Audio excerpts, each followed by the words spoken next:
brothers and sisters. Yesterday we spoke about temptation. We spoke that one of the ordinary actions of fallen spirits upon our life is to tempt us. And we thought about temptation in terms of knowledge, that part of the activity of temptation, yes, is from these fallen spirits and the devil to lead us away from our spiritual goal, which is union with God and to reach heaven, and to direct us into the path of living in ways that would empty our soul of the presence of God, and therefore our union with God, and therefore to affect that our journey towards salvation. And so they also tempt us because to find out, like I said, the secrets of our heart, the knowledge of our heart. And there's another reason why they do that.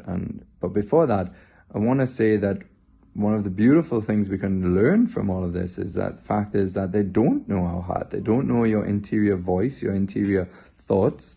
That's a sacred sanctuary, as I said, between us and God. And so this draws out for us the very important truth that we are alone in the deepest depths of our being, our core, our mystery, alone with God.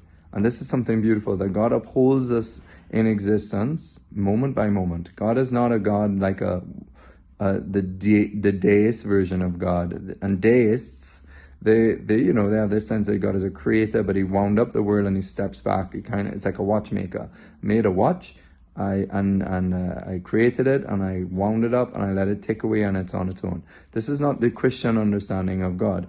Christian understanding of God is that God is super involved in our lives, and he upholds every little part of us in existence with love, with great power.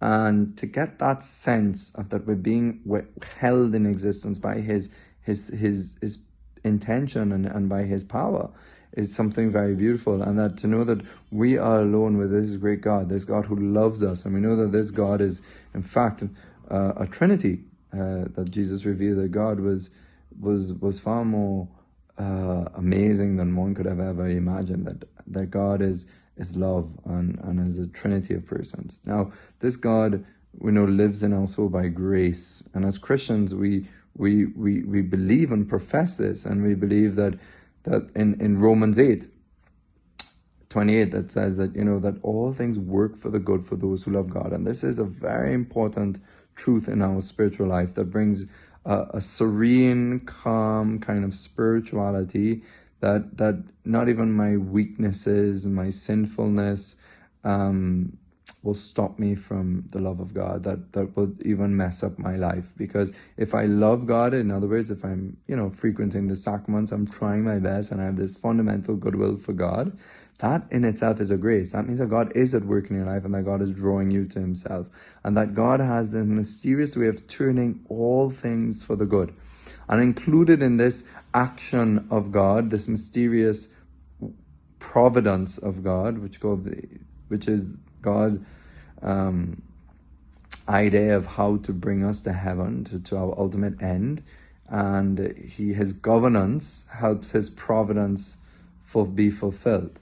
So in other words, bringing us to himself. And so when we, as I said, love God, he works all things, including temptations.